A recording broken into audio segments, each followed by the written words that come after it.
kalau toh nafas itu wadah semua kejadian, maka fala tattakhidhu, oleh karena itu maka janganlah kau jadikan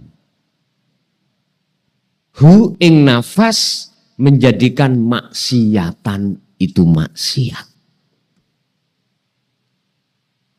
Kalau nafas ini sebagai wadah semua takdir, maka janganlah nafas itu kau jadikan sebagai munculnya maksiat. Lah, tentang maksiat ini kami jelaskan di bawah nanti sebagai penutup.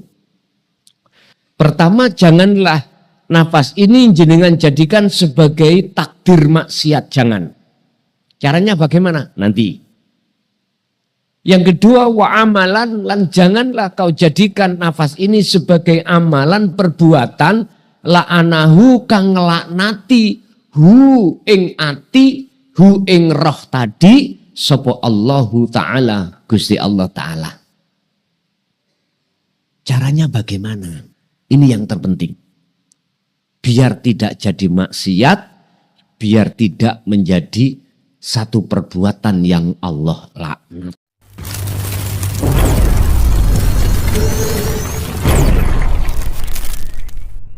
Mari kita simak tausiah bersama Kiai Haji Mukhlason Rosyid. Selamat menyaksikan. Qala musannifu rahimahullah, kullu dzalika utawi saben-saben nafas iku bitakdirillahi selalu bersamaan dengan takdiri Allah.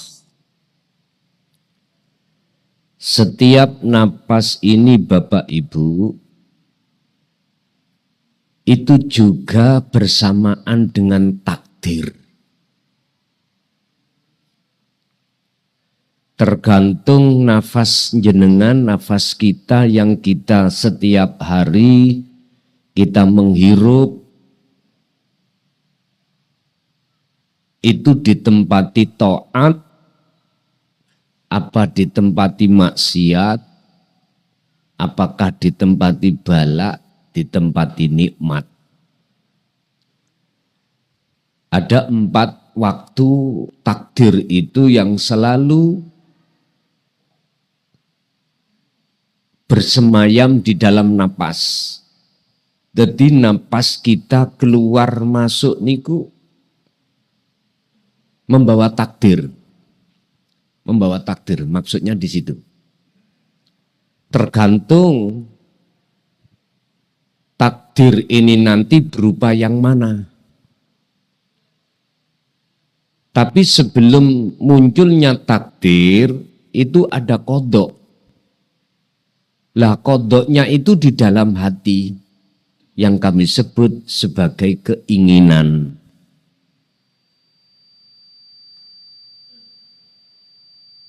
Satu contoh, sebelum panjenengan rawuh datang ke majelis ini, di rumah ada keinginan. Lah keinginan inilah secara syariat yang dikatakan ketetapan Allah yang sudah tertulis di dalam buku kita masing-masing yang Allah taruh di Lauhil Mahfud. Itu cara syariat. Cara hakikatnya adalah keinginan itu merupakan satu buku catatan datang jenengan yang Allah taruh di dalam kitab, namanya kitabnya adalah Qalbun. Lah Qalbun itu ada di Lauhil Mahfud, ya di dalam hati itu sendiri. Iki hakikatnya seperti itu. Lah wujudnya qadha disebut takdir, itu secara fisik terjadi. Nah ini, Makanya kalau kita tanya apakah takdir bisa dirubah? Tidak bisa. Yang bisa dirubah adalah qadha. Keinginan yang ada di dalam hati jenengan yang belum jadi takdir itu bisa diubah. Jenengan tadi ingin mempunyai keinginan untuk ngaji. Bisa jadi sebelum berangkat jenengan ubah. Oleh karena ada kabar apa yang penting, akhirnya keinginan ngaji ikut dibusek Gusti Allah. Diganti keinginan jenengan mendatangi perkara yang lebih penting yang berkenaan dengan keluarga. Nah ini berarti dibusek. Bapak Ibu, tergantung takdir ini nanti jenengan mintanya yang bagaimana. Apakah takdir ini nanti jenengan menginginkan taat, ataukah maksiat, ataukah bala, ataukah nikmat? Itu nanti ada tanda-tanda satu persatu. Tergantung nanti jenengan bagaimana. Makalahnya niki. Ma min nafasin tubdihi illa walahu qadarun fika yumdihi. Ma min nafasin ora ono saking tiap napas iku ya tubdihi kang ngelepas sirohu ing napas illa walahu kejaba walahu iku tetep kedue Allah apa qadarun utawi takdir fika ing dalem sira yumdihi sing ora bisa apa yumdihi iku yang selalu melekat di dalam nafas itu utawi Gusti Allah menetapkan terhadap napas itu berupa takdir. Tidak ada napas yang keluar dan masuk di dalam diri kita kecuali itu selalu bersamaan dengan takdir. La takhruju ora ono kang bisa metu mingkas saking ira. La takhruju ora ono kang metu mingkas saking ira apa nafasun nafas illa bitakdirillahi kejaba iku kelawan takdire Allah alladzi kang yantabiku kang berlaku apa alladzi alaika ing atase sira. Bapak Ibu, nafas yang kita keluarkan ini mesti bersamaan dengan takdir yang terjadi. Lah, takdir yang terjadi itu ada 4. Taat, maksiat, bala, nikmat. Niki masuk di dalam sarah as-sarhu kullu nafasin min anfasil insan. Utawi saben-saben napas min anfasil insan saking piro-piro nafasi menungso iku makdunun bersamaan sesarengan bitaatin kelawan taat pertama wa maksiatin lan maksiat au ni'amin utawa nikmat au balain utawa bala. Terus tandane kalau ikut dadi taat takdire. Dadi jenengan melihat takdir sebelum terjadi itu di situ. Kadang-kadang kan kita itu mau melaksanakan sesuatu iki hasil apa ndak lah gitu Pak nggih. Tapi ini bukan tujuan jenengan, cuman ingin mengetahui aja. Tujuan kita bertauhid ini hanya satu. Meninggalkan hati ini iman selain daripada Allah, yakfur bittaghuti, lalu wayu'min billah, kita hanya beriman, bertawajuh, menghadap hanya pada Allah. Urusan takdir ini kan masalah makhluk. Silakan jenengan ingin tahu apa yang ingin terjadi, monggo. Tapi pesan saya, itu bukan tujuan kita. Silakan, tapi dengan catatan wabtagi ilaihi wasilatah. Jenengan harus memegang wasilah. Kalau jenengan tidak memegang wasilah, nanti munculnya takabur, Pak. Munculnya riya, atau munculnya adalah gumede, ujub. Kan ini bahaya. Justru ini penghalang, sifat yang seperti ini penghalang terhadap hati seseorang untuk menuju, mendekat dan bertemu Allah. Penghalang. Dalam bahasa lain, ini dikatakan barzah. Barzah itu tertutup, terhijab. Makanya boleh saya katakan sebagai penghalang. Tapi ini tidak akan menjadi penghalang manakala jenengan membawa wasilah.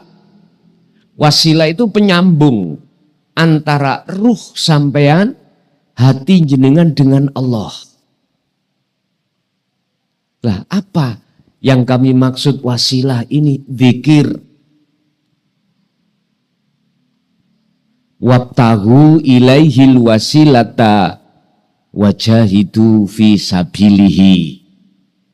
Raihlah, dapatkanlah ilaihi, supaya Anda bisa bertemu Allah, mendapatkan apa? Al-wasilata, tali, hubungan hati langsung terhadap Allah. Dalam rangka apa? Wajahidu fi sabilihi. Dalam rangka jenengan ini berenang di atas takdir Allah. Apakah takdir nikmat, takdir bala, takdir taat, takdir maksiat. Ini bagaikan lautan.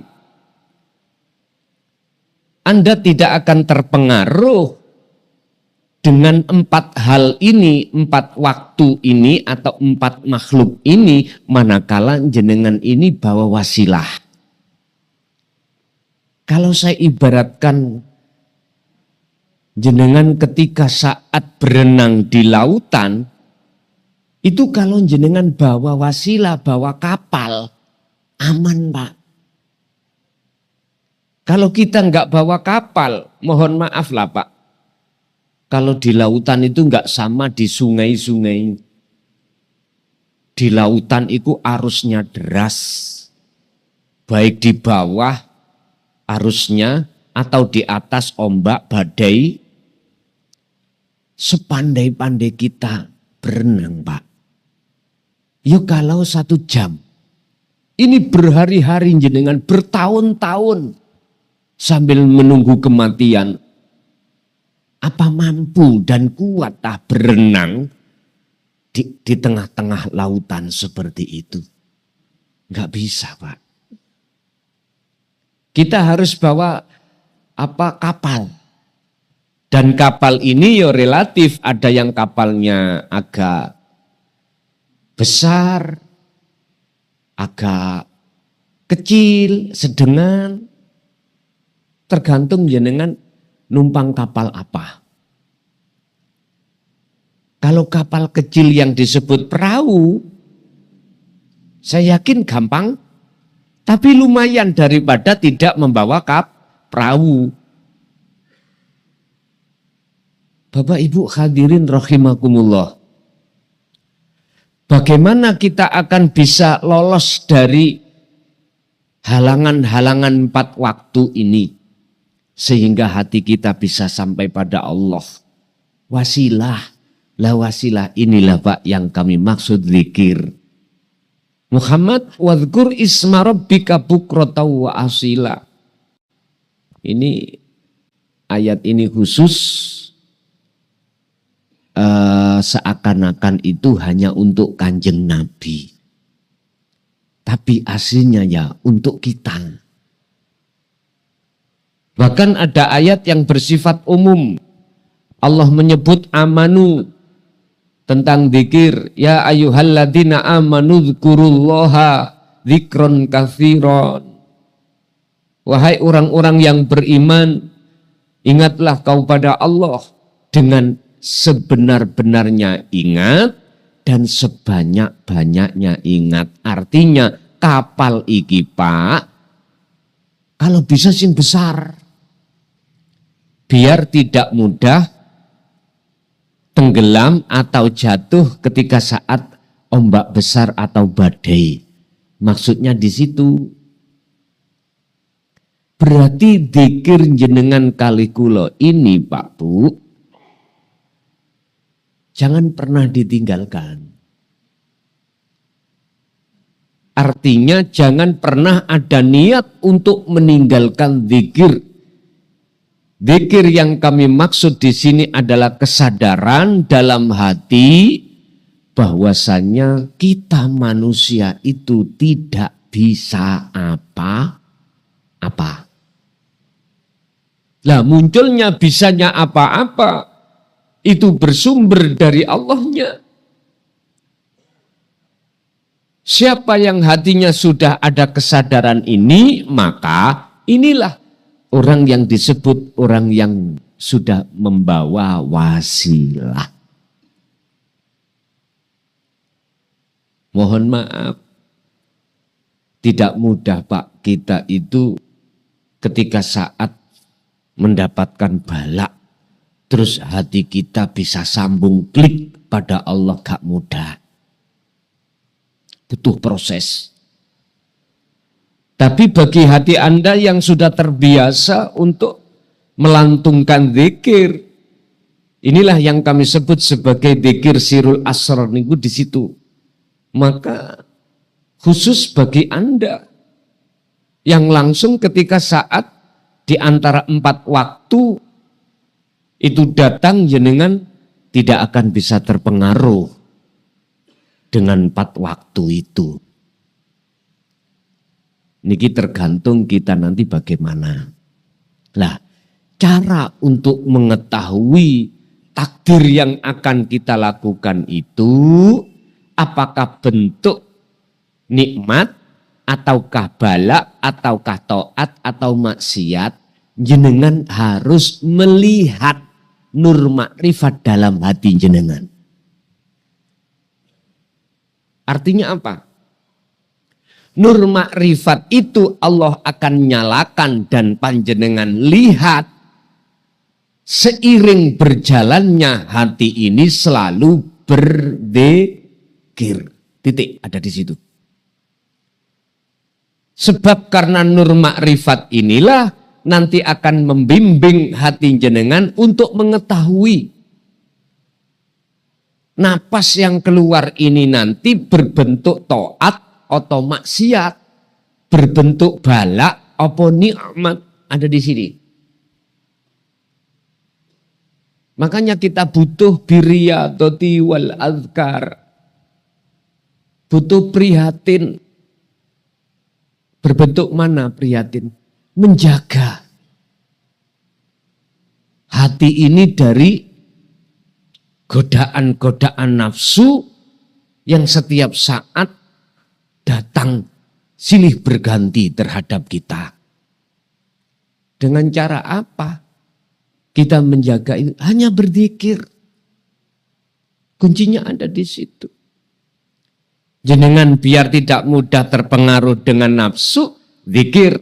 Jenengan biar mudah untuk selalu bertemu Allah, zikir. Kuncinya ada di situ, Pak.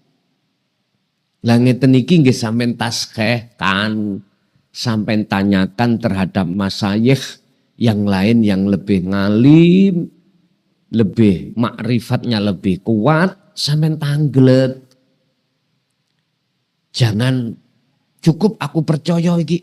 Yo, boleh-boleh saja, tapi lebih baik jenengan harus cari muqabalah, perbandingan para masyayikh yang lain. Tanya, betulkah kuncinya ini? Niki secara enggak langsung saya perintahkan seperti ini biar jenengan tambah luas. Jenengan cari guru jangan satu, Pak, nek menurut kula. Sebanyak-banyaknya, khususnya guru tentang masalah tauhid. Jangan satu kalau menurut saya. Supaya jenengan nanti lebih luas. Lebih luas pandangannya, lebih luas jenengan iki bermakrifat pada Allah. Niku namung saran, Pak. Saran.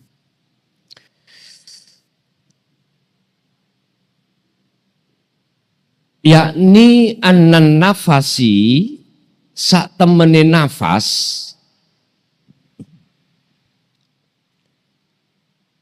alladzi kang yakhruju kang metu apa nafas iku anna khabari anna iku mahallun dadi wadah lil hadasi maring piro-piro kedadean. Berarti nafas, sesungguhnya nafas itu sebagai tempat wadah semua takdir. Takdir tadi ada 4, Pak, ya. Bala, nikmat, taat, maksiat. Itu setiap hari, Pak. Setiap hari kita dikupeng itu. Tinggal kita milih yang mana. Atau bahasa ringkasnya, hati ini ngikuti Allah apa ngikuti nafsu? Hanya itu. Hati ini berjalan di atas jalan nafsu, apakah di atas jalan Allah? Hanya itu. Dan semuanya ada konsekuensinya masing-masing. Siapa yang berjalan di atas jalan Allah? Apa konsekuensinya? Allahu waliyul ladina amanu yukhrijuhum minadh-dhulumati ilan nur. Mohon maaf niku mboten kula sampekno. Mboten kula tulis. Itu Allah terangkan di dalam surah Al-Baqarah 257. Hujai adalah jikalau jenengan ini berjalan di atas jalan Allah atau Allah kau jadikan sebagai imam panjenengan, apa konsekuensinya? Yukhrijuhum bakal ngetokake, mengeluarkan, Allah akan mengeluarkan hati jenengan yang asalnya gelap minadh-dhulumati menuju ilan nur. Makanya jenengan sebelum takdir terjadi ning ati wis krasa sampean. Ini kalau berjalan di atas jalan Allah loh, Pak. Di atas jalan Allah. Dan inilah kebanyakan dijadikan masyarakat umum orang yang sudah tahu apa yang terjadi itu waliullah lah, ngeten nggih? Bukan. Itu bukan tanda. Coba kalau kita melihat dalam surat Yunus. Tanda kekasih Allah bagaimana? Ala inna auliya Allah la khaufun alaihim walahum yahzanun. Dalam hati jenengan ini gelisah, mudah gelisah ya tidak, khawatir mudah ya tidak, takut besok makan apa, anaknya itu jadi apa juga tidak. Siapa mereka? Alladzina amanu wa kanu yattaqun. Dia tidak hanya beriman, Pak, tapi juga sudah ihsan. Bentuk ihsan ini menurut ayat itu adalah wa kanu yattaqun. Dia telah memperoleh titel takwa, muttaqin, sebagai orang yang muttaqin. Orang yang takwa itu adalah orang yang selalu menjaga 3 hal. Ilmu, amal, istiqomah. Ilmu yang kumaksud adalah cara hati untuk mendekat dan bertemu Allah. Amal adalah khalwat atau uzlah atau jenengan iki disebut meditasi, tawajuh, mujahadah dengan sistem dzikir wasilahnya sirul asrar, istiqomah terus menerus. Inilah muttaqin. Sehingga ketika saat beliau ini dihadapkan Allah, dipaksa untuk menerima bala, kuncinya beliau tahu. In asobathum musibah qalu inna lillahi wa inna ilaihi rajiun. Kembali kepada Allah. Artinya hatinya bisa bersaksi memandang sang pelaku, yaitu Allah. Bukan yang dilakukan, bukan yang digerakkan berupa balak niku, bukan. Tapi beliau itu menjadikan Allahnya sebagai penggerak itulah jenengan jadikan sebagai penolong jenengan atau imam panjenengan. Oleh sebab itu, kalau toh nafas itu wadah semua kejadian, maka fala tattakhidhu. Oleh karena itu, maka janganlah kau jadikan hu ing nafas menjadikan maksiatan itu maksiat. Kalau nafas ini sebagai wadah semua takdir, maka janganlah nafas itu kau jadikan sebagai munculnya maksiat. Lah, tentang maksiat ini kami jelaskan di bawah nanti sebagai penutup. Pertama, janganlah nafas ini jenengan jadikan sebagai takdir maksiat, jangan. Caranya bagaimana? Nanti. Yang kedua, wa amalan, lan janganlah kau jadikan nafas ini sebagai amalan perbuatan la'anahu kang nglaknati hu ing ati hu ing roh tadi sapa Allahu Ta'ala, Gusti Allah Ta'ala. Caranya bagaimana? Ini yang terpenting. Biar tidak jadi maksiat, biar tidak menjadi satu perbuatan yang Allah laknat. Saya teruskan sedikit. Wa yuqalu lan den dawuhake. Apa sing den dawuhake athima ing maksud maksiat itu iku ida kholafatat kalane ngelanggar ahkam syar'i wal haqqi, piro-piro hukum syariat dan piro-piro hukum hakikat. Pun. Hukum syariat yang dimaksud maksiat itu yang mana? Ya semua perbuatan yang dilakukan oleh jasmani yang keluar dari apa yang telah Allah larang. Mana yang Allah larang itu disebut maksiat. Kok kita melakukan berarti kita maksiat. Ini secara syar'i, Pak. Tapi syarah ini tidak hanya berbicara maksiat secara apa? Secara syar'i atau jasmani aja. Enggak.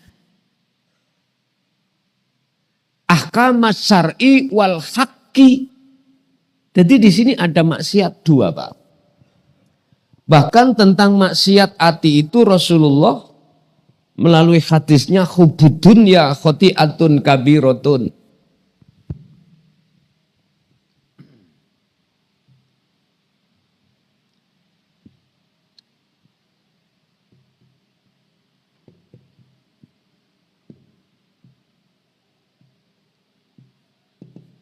Maksiat secara syar'i, maksiat secara hakiki.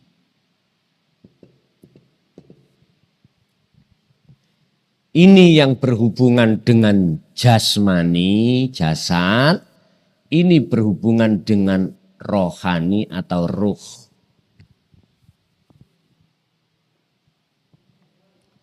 Kalau kita tanya maksiat secara syariat, ya hukum syariat berbicara. Kita sejak kecil sudah dididik Pak Niku. Tentang maksiat secara dohir, secara jasmani. Saya tidak berbicara itu karena jenengan lebih ngalim. Semua sudah paham. Nek ndebok bokonge wong wedok iku mang mboten angsal, ngoten nggih. Maksudnya wong wedok bukan garwa jenengan, bukan bini jenengan. Ning pasar kok ana wong wedok bokonge sabuk dikeplek. Maksiat. Udah aku nggak bahas itu, jenengan sudah paham sendiri. Saya akan lebih fokus membahas maksiat secara ruhani, hakiki. Mana maksiat secara hakiki? Tadi Rasulullah menyampaikan dalam satu hadis, hubbud dunya khoti'atun kathiratun au kabiratun. Hubbud dunya utawi cintane ati. Ad-dunya terhadap selain Allah.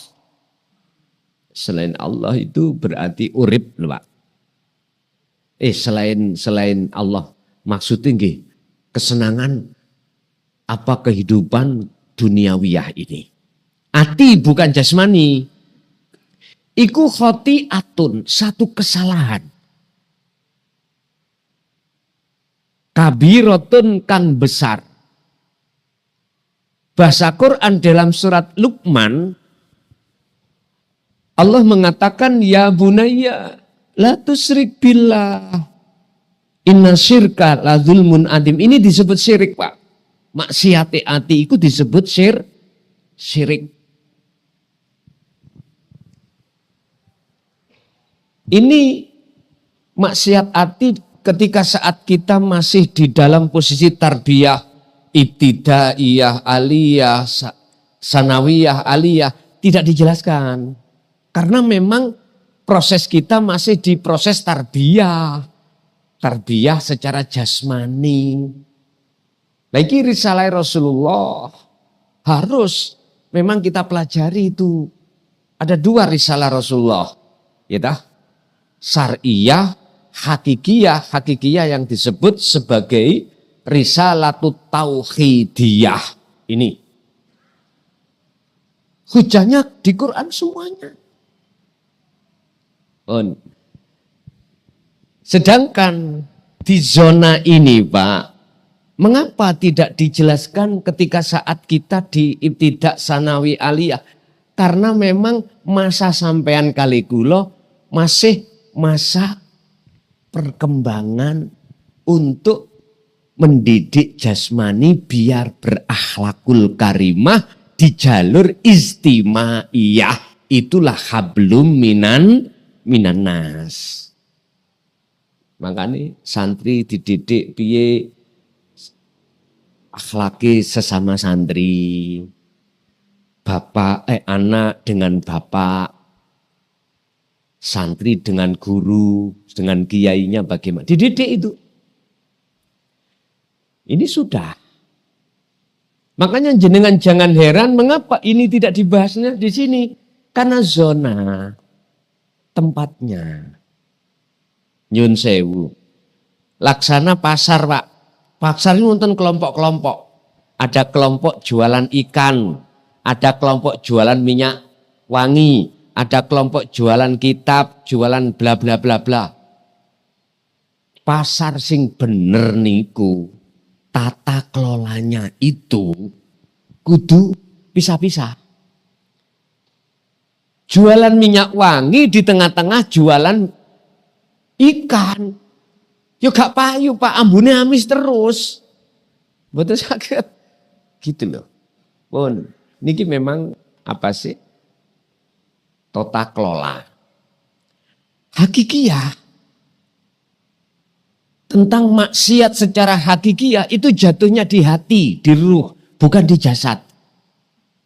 Lah, maksiat itulah yang disebut asyirku. Syirik. Lah, syirik ini ada dua macam, syirik jali dan syirik khafi. Syirik jali hanya diterangkan di dalam zona syariah. Syirik khafi hanya diterangkan di dalam zona hakikiyah, hakikat ini. Makanya jenengan jangan ngilokno pondok kae lho. Ngajine ilmu kulit ae. Memang terbiae. Iku prosesi. Hanek jenengan pingin cari pondok sing ngaji tentang ilmu hati. Yo cari zona sing sudah zona hakiki baru ada. Makanya nanti kami sebetulnya itu Pak. Tahun 95 sampai 2000 kami membuka zona syariah dulu itu di pondok itu. Belum pembahasan tentang ilmu hakikiyah. 5 tahun. Masuk 2000 kami diperintahkan untuk membahas zona hakikiyah. Lah zona syariah secara taklim muta'alim saya berhentikan.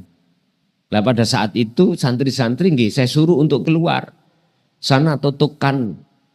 Seingat saya itu kalau seingat saya babakan ilmu nahwu itu habis Alfiya Ibnu Malik masuk Jawahirul Maknun berhenti sudah. Udah. Jadi belum sampai taklim muta'alim Jawahirul Maknun. Belum sampai. Itu langsung berhenti. Sampai sekarang. Lah ini muncul lagi agenda di dalam hati untuk apa? Untuk menyediakan lahan khusus pondok salafiyah laki dan perempuan. Ini kami masih pandang-pandang tanah rien, Mbak. Tapi insya Allah ini sudah tahapan nyang-nyangan. Bahasa Indonesia nyang-nyangan. Tawar menawar kali petani. Ismandar mungkin saged selesai tawar menawarnya itu. Tapi yang jelas masalah biaya untuk itu alhamdulillah sudah ada, tinggal ngedilkan harganya aja. Luasnya insya Allah kurang lebih hampir 2 hektar. Nah, cukupan lah Pak untuk pondok salaf. Mulai Aqidatul Awam, Jurumiyah, Amriti, Alfiyah, ikut dalam konteks ilmu alatnya. Lah, yes duka kula masih dikasih umur apa mboten, kalau ndak ya alhamdulillah. Wis gak repot repot wis tak sawang tok ae sesuk. Pun. Bapak Ibu, terus mana yang dimaksud maksiat secara rohaniah itu? Lewat surat Luqman tadi, beliau itu berpesan terhadap anak putunya, ya bunayya, wahai anak putuku, anak putu saya, la tusrik billah, janganlah kau itu maksudnya yang dipanggil adalah hati, Pak. Ruhaniyah jenengan. Wahai anak putuku, janganlah kau menyekutukan Allah. Artinya jangan kau membuat perserikatan menyamakan sesuatu dengan Allah. Contoh, kula Pak, saya. Dalam hati saya ada temuan bahwasannya ilmu ini milik saya. Alim ini alim saya. Otomatis kalau saya sudah merasa meyakini ini adalah hak milik aku, maka pasti akan aku merasa yang ngaji itu aku. Kalau sudah saya masuk di gelombang ini, mesti saya akan merasa lebih baik daripada orang lain. Lu niki le. Syirik khafi niki lah Pak, yang jarang mau manusia untuk mendeteksi atau membersihkan, jarang. Hanya calon dan para kekasih Allah. Hanya calon kekasih Allah dan para kekasih Allah lah yang mau fasabbihuhu bukratan wa asila, bersuci diri dari syirik khafi ini. Padahal itu mulai sejak kita akil balik loh Pak. Terus umpama ditumpuk itu berapa nggih? Halo.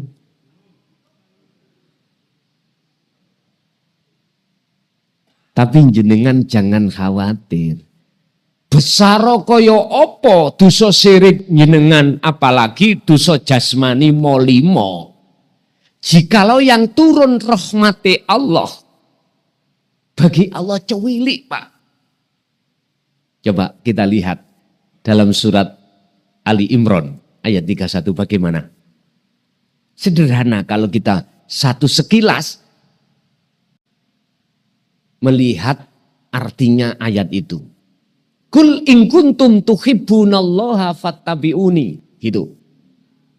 Muhammad katakanlah terhadap umatmu. Apa yang dikatakan baginda Rasul? Jikalau kau ingin, umatku, jikalau kau ingin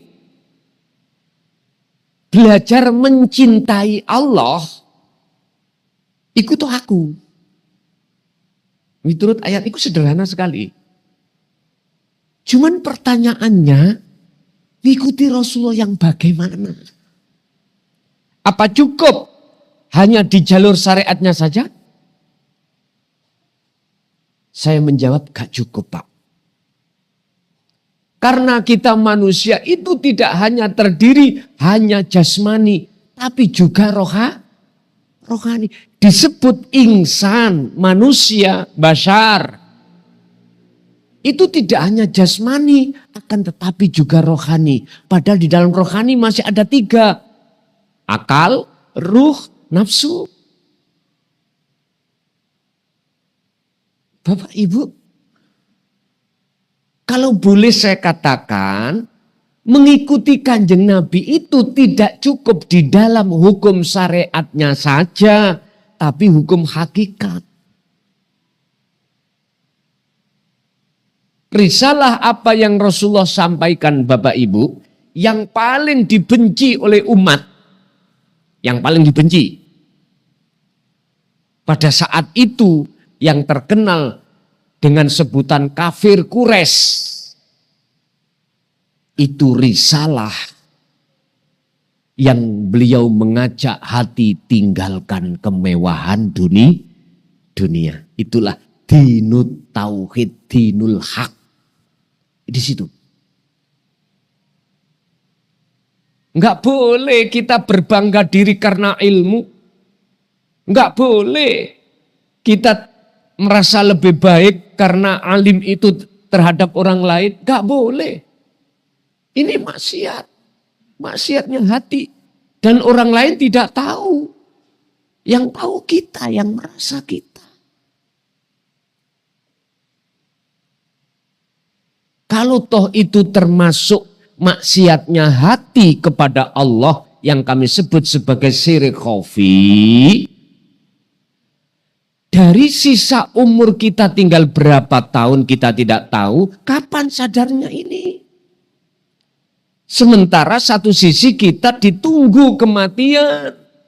Wa min waraihim barzakhun ila yaumi yub'atsun.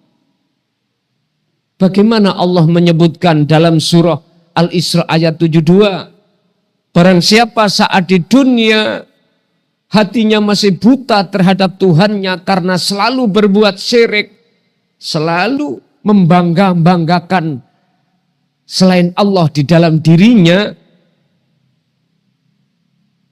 kemudian dia mati, akhirat pun dia akan buta kepada Allah. Wa adallu, dan lebih tersesat apa nih sabilan jalannya. Naudzubillah. Makanya ini konsekuensi kita yang kedua, yang memilih jalannya nafsu, walladzina kafaru auliya uhumut tohut. Lah niki. Walladzina lan banyak orang. Orang apa? Orang yang hatinya tertutup, kafaru kang tertutup hatinya ini dengan perkara selain Allah. Rupanya mana? Bentuknya mana? At-tohuta ing piro-piro tohut. Tadi disebut tohut. Walladzina kafaru auliya uhumut tohut. Lah niki. Jikalau tohut yang kau jadikan sebagai imammu atau kau berjalan di atas jalan nafsu, bagaimana konsekuensi ini? Yukhrijunahum minan nur ila dzulumat. Endingnya hati dalam keadaan gelap gulita. Kembali kepada maksiatnya hati. Bahasa Toriko sederhana, maksiat hati, hasud, riya, takabur, apalagi banyak. Ini buah.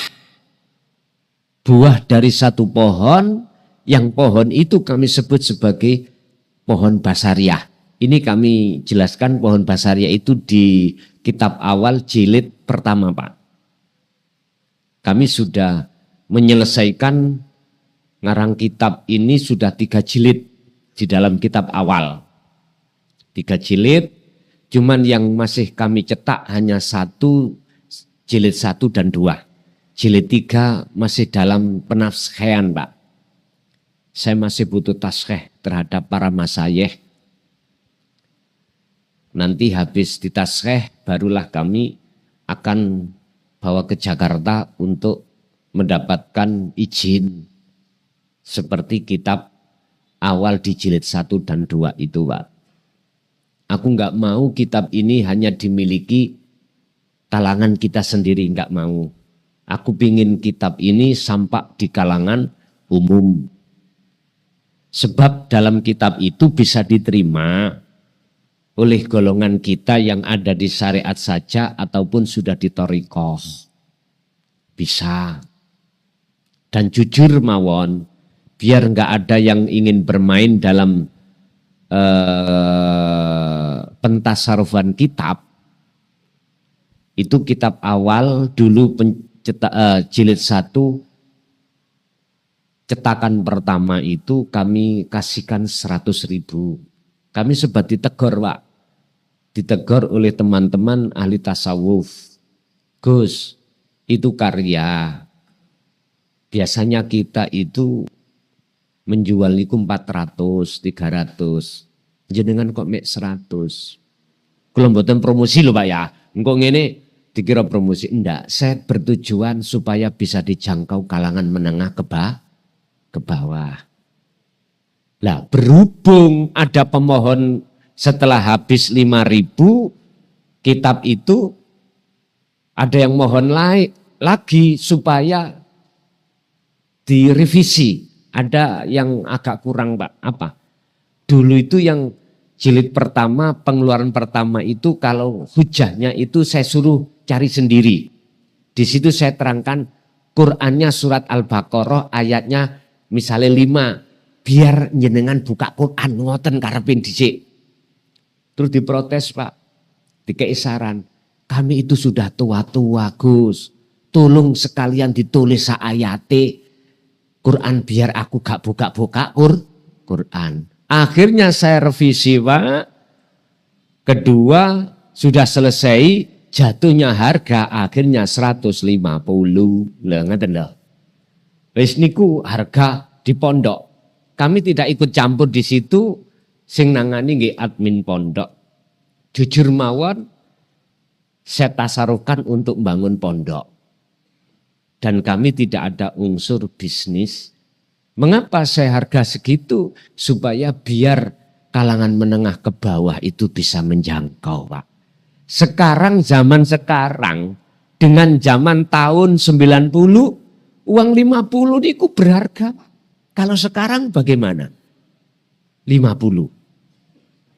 Enteng. Karena nilai rupiah kita sudah beda dengan dulu. Makanya saya sempat dikritik, enggak apa-apa sampean kritik. Walaupun yang jelas hati saya tidak menjatuhkan harga yang lain. Enggak. Saya bertujuan hanya satu, supaya masyarakat menengah ke bawah bisa memiliki. Apalagi nanti seperti ini Pak, jenengan wis tinggal jilid sendiri, dicancang karet, apa dicancang rafia, sing penting gak ilang, ngoten lho.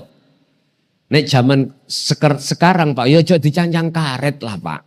Nanti kalau sudah kumpul satu kitab, jenengan jilidkan sendiri. Kan ada Pak jepretan itu ya. Ampun rafia. Masalahnya kitab ini nanti biar dipelajari oleh anak putu kita Pak nanti. Yang jelas kitab sing sampean astoniki adalah jilid yang keempat. Jilid yang keempat Pak asli nih. Tapi mengapa harus sudah saya sampaikan? Apakah jilid 3 sudah dibahas? Belum. Jujur jilid 3 belum saya bahas. Tetapi enggak ada masalah karena iki ada mukobalahnya hikam niku di kitab-kitab yang lain sarahnya. Ngaten lho. Bon, Bapak Ibu, kembali kepada materi kita tentang syirik sebagai maksiat hati. Wahai anak putuku, janganlah kau ruhaniyahmu itu melakukan perbuatan yang menyamai terhadap Allah. Berarti ketika saat saya merasa meyakini kalau ngajinya bisa ngaji karena diri saya, berarti saya menyamakan terhadap Allah. Bon titik. Niki kacamata hakikat, bukan kacamata syariat. Tapi lantas jangan kau artikan, wah berarti kelason iku Allah ya. Keliru, ini berarti gak paham. Bukan gitu. Coba, gunakanlah ainul basiroh panjenengan, mata rohani panjenengan untuk memandang siapa di balik saya. Siapa yang ada di dalam dan di luar saya. Fi kulli mukawwanat. Iku ing dalem saben-saben makhluk. Khafiyun utawi ada sesuatu yang samar. Utawi ono sesuatu kang samar. Ai hayyun. Maksudnya adalah hidup. Siapa hidup? Wa huwa wujudullah. Itulah wujudnya Allah. Jangan dilihat dengan mata basaria, mata dohir. Nek mata dohir jenengan pakai untuk melihat, yo ketok klasone. Klakson. Bel. Bahasa Inggrisnya bel. Tapi siapa di balik kami? Gunakanlah ainul basiroh jenengan untuk memandang siapa di balik kita ini. Lah cara untuk bisa masuk ke dalam situ, mau tidak mau jenengan wajib ngikuti Kanjeng Rasul. Artinya jangan syariati tok sak hakikati. Dinul hak itu sampean ikuti. Bagaimana kalau kita ngomong sholat, bagaimana waktu Rasulullah melakukan sholat, bagaimana? Jangan ikut-ikutan sing gak kayak Rasulullah. Ayatnya kan fattabi'uni. Ikut aku. Berhubung masanya kita tidak sampai, belum waktu tidak menangi, bahasa Indonesia ini tidak menangi. Tidak zamannya, kita harus mengikuti siapa yang mengiblat beliau. Yang disebut tambi'ina solihin, niki Pak. Ini yang harus kita kiblat. Gaya beliau, waktu beliau sholat bagaimana, ikut syariate, terus hatinya bagaimana, terus agamanya bagaimana. Sebab ayatnya ini ada terusnya. Jikalau kau betul-betul mengikuti aku, yuhbibkumullah. Allah akan menjadikan dirimu sebagai kekasihnya. Lah niki lho Pak. Kekasih yang paling setia Pak, yang tidak pernah meninggalkan kita, cuman Allah. Baik dikala kita susah, senang, Allah selalu melayani jenengan. Nafas bisa keluar masuk, dilayani Allah. Mata bisa melihat, telinga bisa mendengar. Bahkan nyun sewu. Wong lanang saged kumpul ambek wong wedok barwane sinten sing nglayani gitu. Mengapa banyak manusia yang tidak menyadari? Karena tertutup hatinya.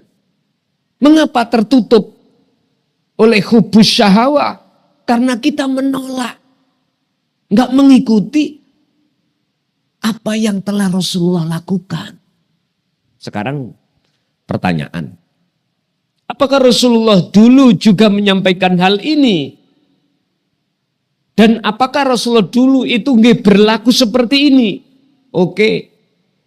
Tolong dibuka dalam surat Al-Maidah ayat 87. Ayat 25. Dan juga surat Toha ayat 14. Itu menunjukkan bahwasanya ayat ini betul-betul menunjukkan bahwasanya Rasulullah tidak hanya menyampaikan, akan tetapi juga memberikan teladan. Dalam surat Al-Ahzab juga ada 21. Laqad kana lakum fi Rasulillahi uswatun hasanah. Isinya uswatun hasanah bagaimana? Alah, dilihat. Liman kana yarjullah. Mendidik hati supaya ada keinginan untuk bertemu Allah. Wal yaumal akhirah, dan masuk di dalam alam akhirat. Ya, ini tadi lho Pak, alam bersaksi yang benar, musyahadah, asyhadu ke ilallah. Alam di mana jenengan dengan ainul basirah bisa melihat hidup di dalam setiap mukawwanat, setiap makhluk. Tentunya ini dengan rasa.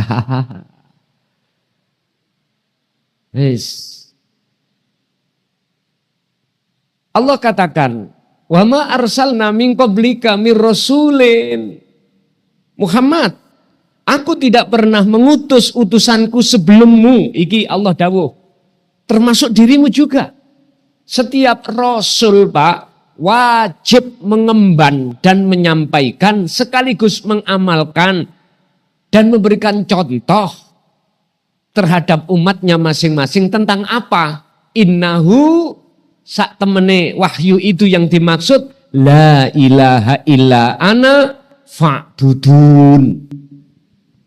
Al-Anbiya 25. Untuk supaya paham tentang tauhid la ilaha illa ana. Artinya supaya iman jenengan kali kula ini bisa mencapai tingkatan ihsan atau makrifat pada Allah. Barulah jenengan yuhbibkumullah, dijadikan Allah sebagai kekasihnya. Lalu bagaimana dosa saya yang segudung tadi? Sirik yang segunung. Jasmani ini molimo, nggak tahu prei. Lah bendino nyenik minum 5 apa? Iko lupa. Ginseng. Jadi habis lokalisasi sini ganti lokalisasi sini. Pokoknya nggak tahu prei. Loh, uangnya banyak loh Pak.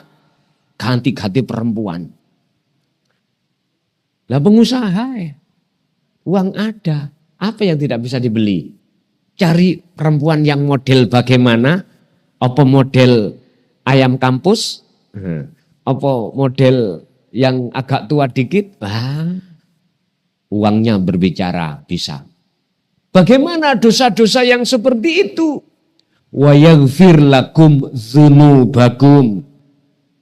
Mengapa saya katakan ini sebesar apapun dosa jenengan? Karena memakai jamak. Dzunub jam'un minad dambun. Dzunub niki dosa sing akeh. Nek danbun dosa saugel.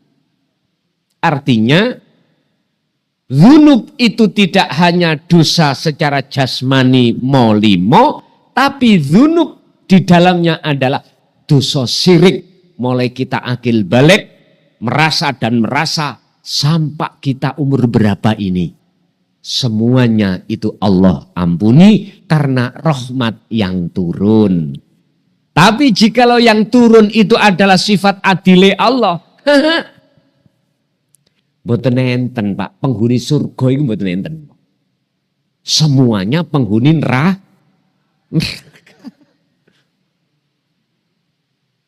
Karena apa? Kita manusia pasti pernah berdosa. Ayo. Semua kita pernah berdosa. Tidak hanya dosa jasmani loh Pak. Dosa rohani. Sehingga mengapa Rasulullah ketika saat dipanggil Allah Isra Mi'raj, beliau disucikan hatinya dari takabur, riya dan lain sebagainya, dibelah dan disucikan oleh malaikatul muqarrabin. Wakila, itu semata-mata siapapun panjenengan, jikalau ingin betul-betul menghadap dan bertemu Allah, harus terlebih dahulu hati ini bebas dari syirik khafi. Titik. Caranya bagaimana? Allah sudah memberikan resep di dalam surat Al-Kahfi ayat yang terakhir 110. Pertama adalah falya'mal amalan sholihan. Terus meneruslah hati sampean berzikir.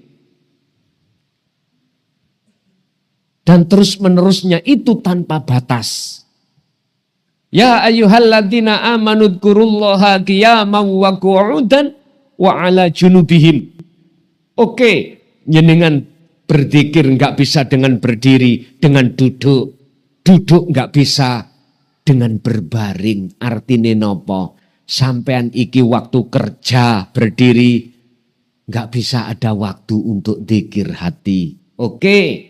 Enggak bisa kau dengan berdiri, dengan duduk. Artinya waktu istirahat. Duduk jenengan waktu istirahat. Kan mesti Pak, kerja jam 8, jam 12 berarti istirahat. Istirahat jenengan makan-makan, apa rokokan. Udah buat zikir. Ayat itu mengatakan jikalau kau masih tetap enggak bisa dengan duduk, berbaring, berarti ajenge tidur. Mau tidur. Tak wis pol to Pak niki. Saking pentingnya zikir itu, mengapa Allah kasih keringanan, gak bisa dengan berdiri, yo dengan duduk, gak bisa berduduk dengan berbaring. Ini kalau cara hakikat zikir adalah nyambung nih ati datang Gusti kelawan dengan rasa ini Pak. Tapi kalau ayat ini surat Ali Imran ayat 191 ini kami terjemahkan secara syariat, yo maksudnya sholat. Kau nggak bisa sholat dengan berdiri, yo dengan duduk. Kalau duduk nggak bisa dengan berbaring karena jenengan sakit. Iku berarti sholat saking pentingnya, bahasa syariat. Bapak Ibu hadirin rahimakumullah. Kalau dosa-dosa ini sebagai jaminan Allah ampuni, mengapa kita tidak lekas? Itu janji Allah loh Pak. Yuhibbukumullah sebagai jawaban syarat yang disembunyikan di dalam ayat itu. Itu 31. Ali Imran 31. Jikalau kau betul-betul mengikuti aku, kata Rasul, yuhibbukumullah. Allah berjanji pasti akan dijadikan kau sebagai kekasihnya dan seluruh kesalahanmu itu diampuni dening Gusti Allah. Ya udah. Percaya monggo, ra percaya monggo. Itu bukan urusan saya. Tapi ini bisa dibuktikan. Bisa dibuktikan. Tapi syaratnya hati jenengan harus ada keinginan untuk bertemu Allah. Itu syaratnya apabila nanti akan dijadikan kekasih Allah di situ. Bapak Ibu hadirin jamaah rahimakumullah. Lah terus ketika saat dalam hati itu ada syirik khafi, jangan harap napas ini yang keluar akan menjadi napas yang taat. Secara hakikat nggak bisa Pak. Karena sumbernya yang ada di dalam hati kita itu adalah syirik khafi, kotoran. Otomatis yang dilakukan jasmani, takdir ini adalah takdir maksiat bloko.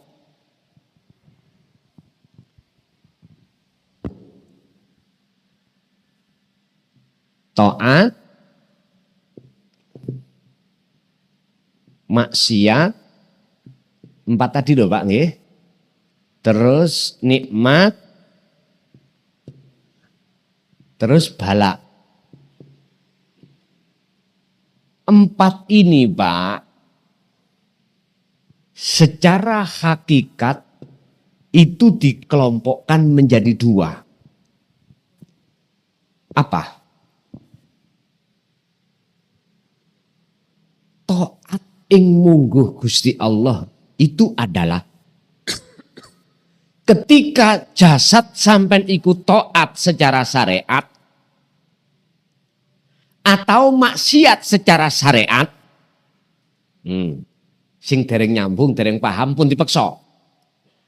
Nemoni balak secara syariat, nemoni nikmat secara syariat, itu jadi taat. Pelanggarannya bagaimana? Barometernya. Itu tatkala dalam hati jenengan sudah tidak lagi muncul rasa iman keakuan makhluk. Artinya yang muncul dalam hati sampean keakuannya Allah. Mosok Gusti Allah maksiat Pak? Lah mboten toh? Gak mungkin. Itulah sifat jaiznya Allah. 1. Nomor 2, secara hakikat 4 ini akan menjadi maksiat.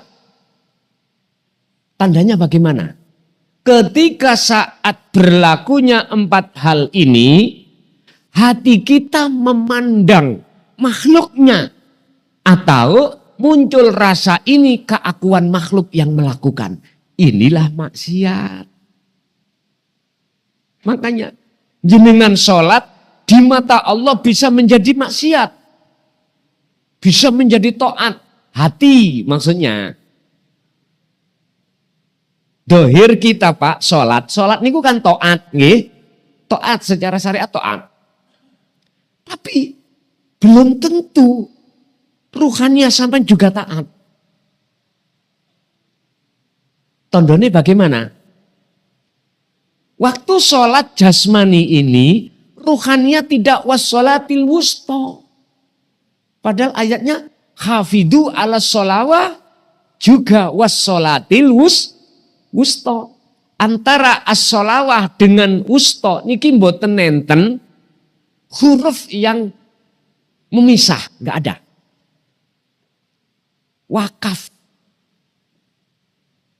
Wakafnya nggak ada. Tanda-tanda mandek lu Mbak, nggak ada. Justru di situ Pak, ada wawu ataf yang menyambungkan antara solawah dengan wassolah. Solawah itu berarti jamak. Maksudnya al-maktubah 5 waktu berarti dilakukan oleh jasmani. Wassolatil wusta. Wassolah iki adalah mufrad. Satu artinya nyun sewu ketunggalan ati sampean datang keesaan Allah. Berarti ini tidak hanya 5 waktu, 24 jam. Oke, terserah jenengan mengatakan sholat haim monggo, silakan. Tanda kalau kita ruhaniyah tidak wassolatil wusta. Waktu jasmaniyah kita menjaga sholat 5 waktu, ruhaniyah kita larinya kemana? Ini wajah tu wajiyah atau ini wajah tu fatoros samawati wal ard. Isinya langit dan bumi. Ternyata seluruh kita ngalami Pak. Kalau sholat ini, hati ini melihat isi bumi dan isi langit. Itulah makhluk. Mengapa demikian? Itu surat Al-An'am Mbak, ayat 79 kalau nggak salah. Kisah Nabi Ibrahim.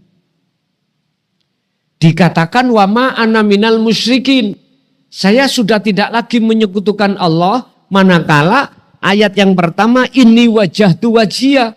Sesungguhnya kuhadapkan wajah ruhku wajiyah ke wajah Allah. Ini tentunya jenengan iki sebelumnya sudah mengenal wasilah. Sudah membawa wasilah. Sudah berlaku namanya dzikir sirul asro setiap saat dan waktu. Baru saged. Baru bisa. Kalau itu belum kita dapatkan, bagaimana sampai bisa melaksanakan dikatakan terjadi khusyuk? Gak bisa. Iki logika lho Pak ya. Cara kula bagaimana saya bisa kenyang perutku, lah wong gak ada yang kumakan. Dikasih makan di depan saya, tidak saya makan. Bagaimana bisa kenyang? Logika bicara. Bagaimana kita akan bisa bersepeda dengan baik? Lawang sepeda yang dihadapkan terhadap kita tidak mau kita tidak mau untuk belajar. Kapan bisanya? Akhirnya sepeda itu tidak manfaat. Ilmu yang sudah Allah kasihkan terhadap kita tentang tauhid ini, jikalau hanya kita dengarkan dan kita pahami, akhirnya menghasilkan sebuah nur dalam hati, yaitu hidayah kefahaman. Tapi jikalau tidak kita praktekkan, itu namanya percuma. Paham? Ilmu itu sebagai indikator pertama membuka kefahaman kita supaya melakukan amaliyah dengan benar. Orang yang sholat tidak tahu ilmunya sholat, itu ya kurang baik, bahkan tidak baik. Mestinya disempurnakan, ilmunya itu difahami, lalu dipraktekkan. Nah, mestinya gitu. Makanya kita setiap bulan ngaji, bahkan punya kitab sak lemari. Tapi moh kholwat, moh dzikir, moh praktek. Nggih nyun sewu Pak, estu nyun sewu. Sampai kenal Imam Ghazali, pengarang kitab. Gitu. Terkenal lah niku seluruh dunia, bahkan kitab yang sering saya baca Ikhya niku Pak. Di situ ada satu makalah menceritakan beliau dapat rahmat Allah itu, beliau dimasukkan Allah surga itu bukan karena sholatnya. Bukan karena zakat, puasa, hajinya. Gara-gara pas nulis mushaf, kitab Ihya, ada lalat yang nyemplung di asbaknya mangsi. Nek cara kita ngomong asbak kan asbak rokok ya toh. Ini beliau biarkan sampai kenyang, dia tidak menggurak. Apa menggurak? Mengusir enggak. Terbang sendiri. Dia lihat. Loh, jangan dilihat dari lalatnya atau persoalan sepele. Jangan. Lihatlah kondisi beliau ketika saat hatinya kemana. Beliau itu bertemu Allah. Fi kulli mukawwanat, di dalam makhluk lalat. Tapi makalah ini jangan jenengan simpulkan, oh berarti Imam Ghazali waktu sholat itu gak ketemu Allah. Jangan. Itu contoh. Contoh kecil aja. Oke, ini di jalur taat Pak. Di jalur maksiat, mungkin kita tahu 21. Di hadis itu mengatakan ada seorang wanita penghibur hidung belang, tiap hari selalu dia itu melayani. Tapi mengapa Allah masukkan surga? Hanya sepele kalau kita lihat. Gara-gara beliau itu kasih minum sama anjing. Sampai akhirnya disimpulno mari ngondol terus ngombeni. Ya gak gitu.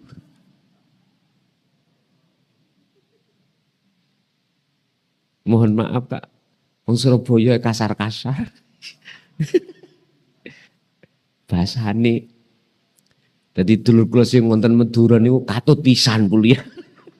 Asale enggak boleh melok katut. Ya ini gembul wong Surabaya. Sama ta. Kalau kita mau gembul api ya panas, gembul air ya dingin, tergantung. Dan itu enggak ada masalah, yang penting hati sampean bawa wasilah. Wis. Jikalau jenengan menginginkan napas itu bersamaan taat di mata Allah. Jawabannya adalah wa'tasimu bihablillahi jami'an. Peganglah erat tali Allah, zikir itu. Biar tidak menjadi maksiat. Pun. Lalu secara syariat,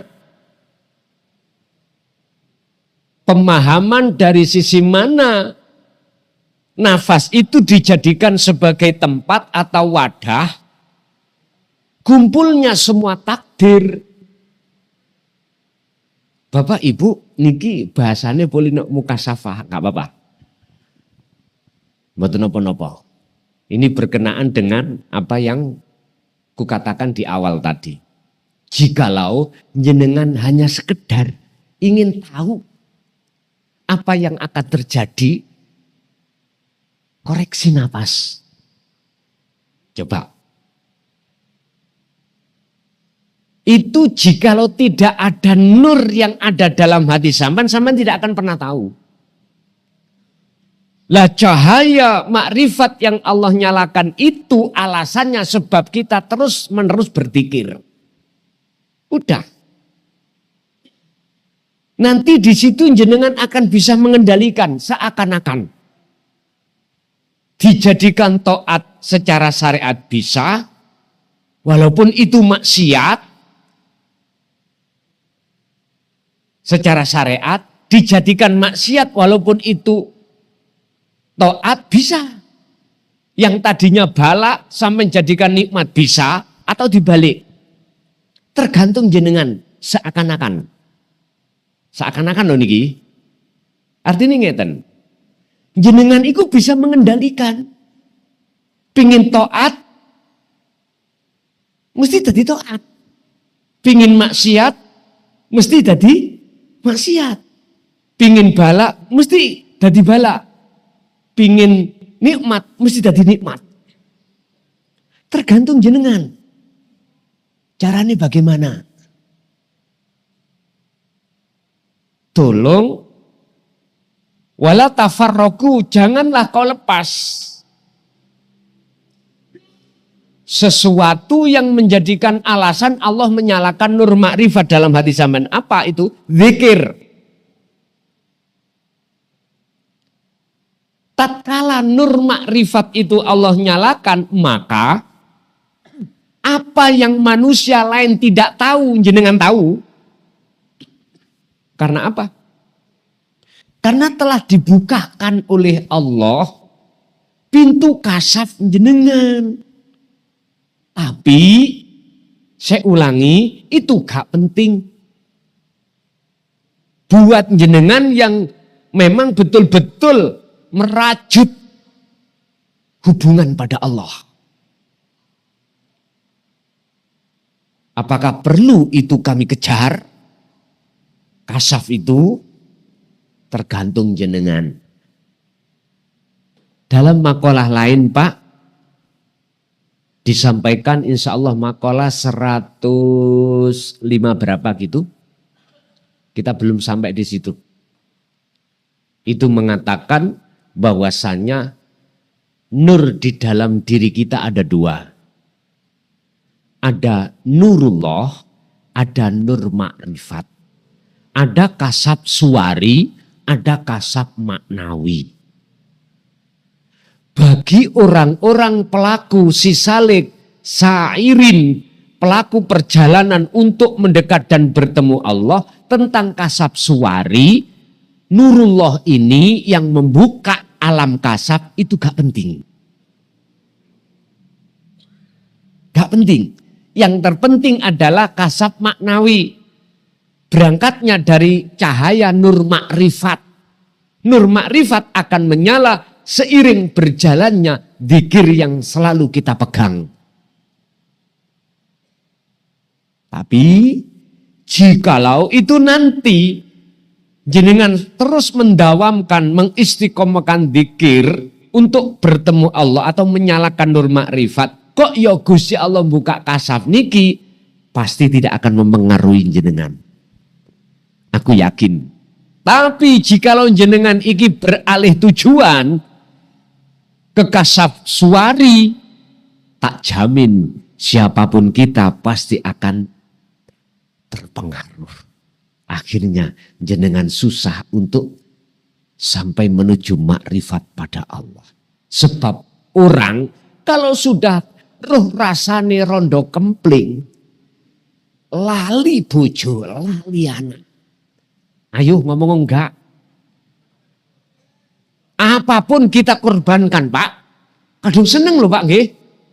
Kita sebagai seorang laki-laki gak usah munafik. Masih sing kopian ini kita seneng. Loh nggih.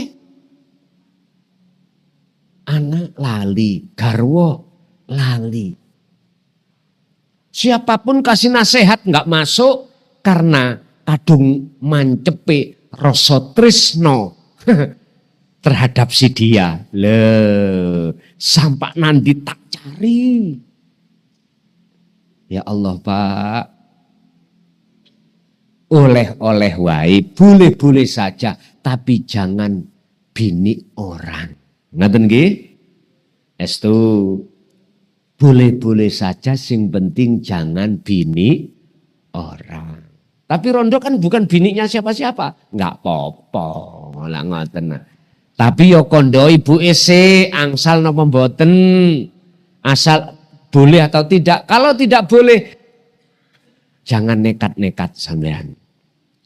Wis ta, dipecel. Orang terkuat di dunia itu perempuan, Pak. Bukan laki. Dari sisi tenaga memang seakan-akan laki-laki. Tapi kalau sudah di atas ranjang, brengos iki langsung pepleh.